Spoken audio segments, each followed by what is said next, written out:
Welcome to Rank It All, where we rank everything and anything. And I thought this would be a good place to start. One of my favorite video game franchises of all time. Honestly, probably one of the most iconic video game series of all time. Ratchet and Clank.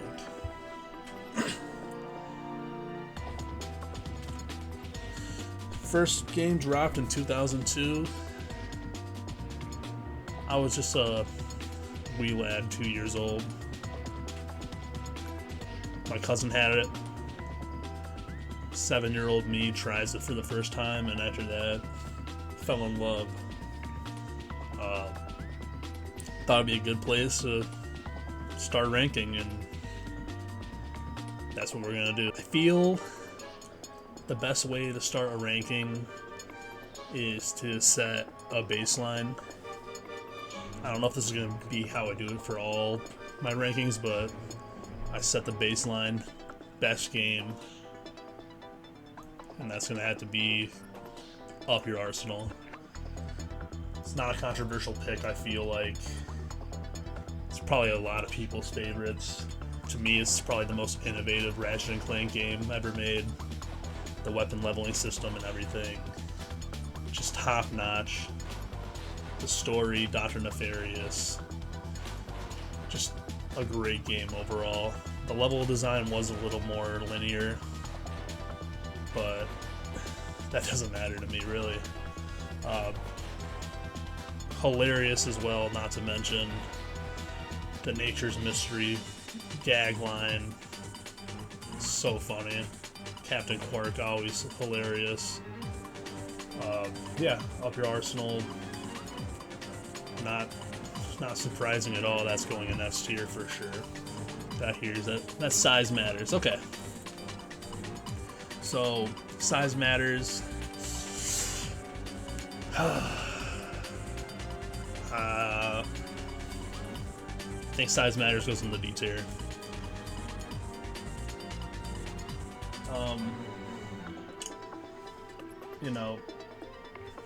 To me, I wasn't a huge PSP guy. All my friends had them. I didn't really have one, so I ended up playing Size Matters when it was put on PS2. Like, the port was put on PS2. Decent game, a little simple. Wasn't the biggest fan. I don't recollect too much. But, not terrible by any means. Captain Quark, funny as always. Hilarious, The weapons were cool. There's nothing that really stands out to me with Size Matters. It's just a Ratchet and Clank game, so obviously it's great, but nothing really stood out to me there. The original, 2002. Going A tier. It's just something different about it. I know that it's old and it was the first of its series and the clunkiness of the controls, but the original voice actor, the story, Chairman Drek, being introduced to Captain Quark, Helga, Skid McMarx, just a really great game, and it's what got me into the series to begin with. One of my favorite games of all time, even if it's not my favorite Ratchet and Clank game. I love all these games, so it was just innovative. But one thing that was better, there was a lot more platforming. Just the series really strayed away from. But yeah, really good game. Has that nostalgia charm to it. So that's going A tier for sure. PS4, Ratchet and Clank. This is a tough one to rank for me.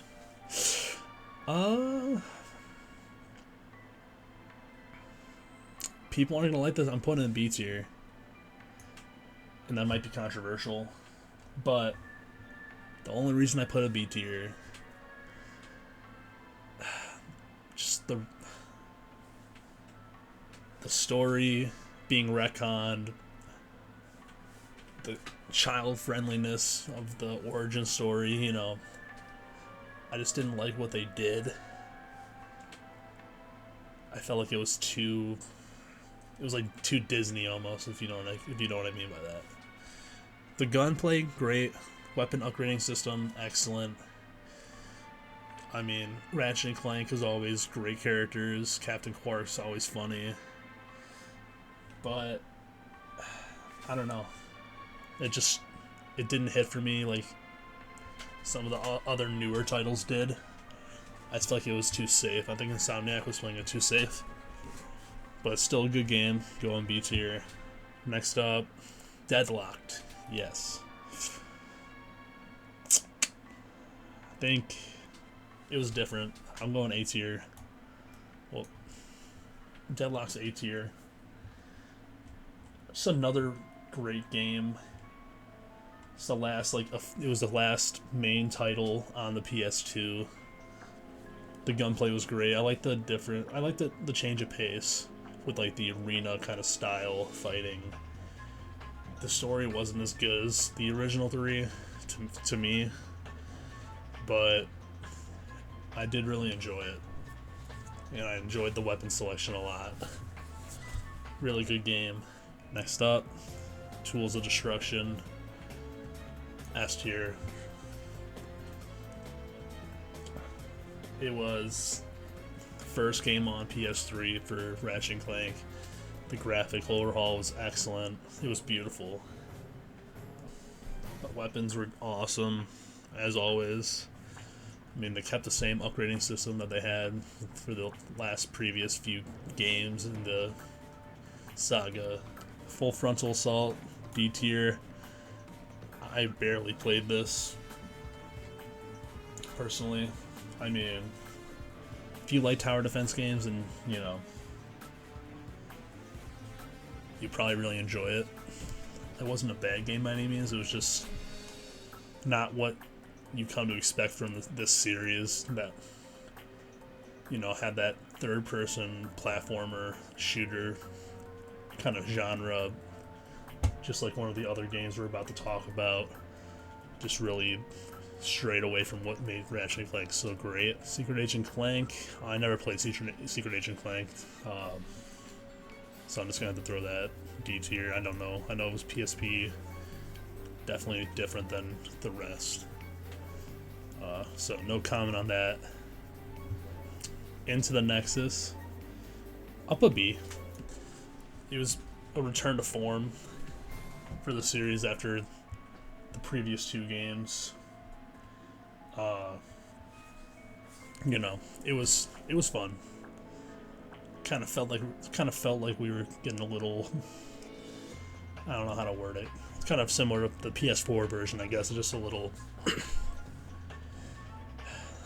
too kid-friendly and kind of basic.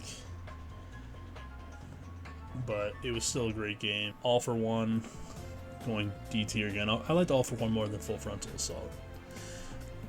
The co-op aspect was cool. Me and my buddies played it a lot growing up. Just, it isn't really what I think of when I think of Ratchet and Clank. I'm just gonna leave it there. So we got Cracking Time. People aren't gonna like this. A tier. It was a great game. I did enjoy Tools of Destruction more. Spoiler, Tools of Destruction is my favorite off the PS3 round of games. But Cracking Time was awesome. I liked the way they went with the story. The puzzles were really good. It was just a really good game.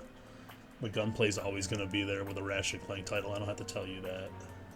But Cracking Time was a very good game. Goes to A tier. Rift Apart. It's S tier for sure. It's not better than Up Your Arsenal, but I like it more than Tools of Destruction.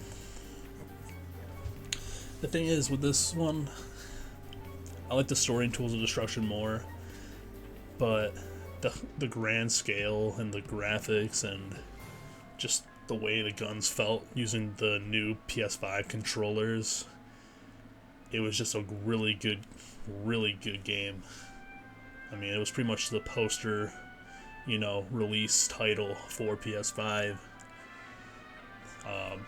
Really good game. I like the way they went with the story. I liked Rivet. It's between Up Your Arsenal and Rift Apart, but might have my favorite guns of the series. But S tier easily. I don't know. I don't know why that's there. Going Commando. S tier. Easily S tier. It just took everything the first game did, and it did it better. The first game, the clunkiness of the controls, and the lack of like an RPG aspect with the game, or the guns, excuse me, like leveling guns, and that's really what it changed. Added the racing. I know that there was the hoverboard racing in the first one, but add the racing. The weapon selection was much better. The turret glove, the lava gun. Just a really good game. Probably the best sequel to any series if you compare what the first one had and what the second one brought that was new. Going Commando, very big change. Quest for Booty. B tier. Only because the story was very short. Pretty much just Tools of Destruction expansion. Wasn't the biggest fan, but was good. I mean, Rusty Pete, Captain Darkwater, they introduced some pretty cool characters. It was too short for me, and I just like Tools of Destruction better, so it just didn't hit the same. But not a bad title at all. Into the Nexus app, I never played that, and I'm not sure what this is, but I'm just gonna put it there. Let's see. Okay. Yeah. Okay. That's it. I mean, Up Your Arsenal, easily favorite game in the series. Going Commando and Rift Apart are right there. Tools of Destruction's a half step below. But I think anything, even C up, I could play and enjoy.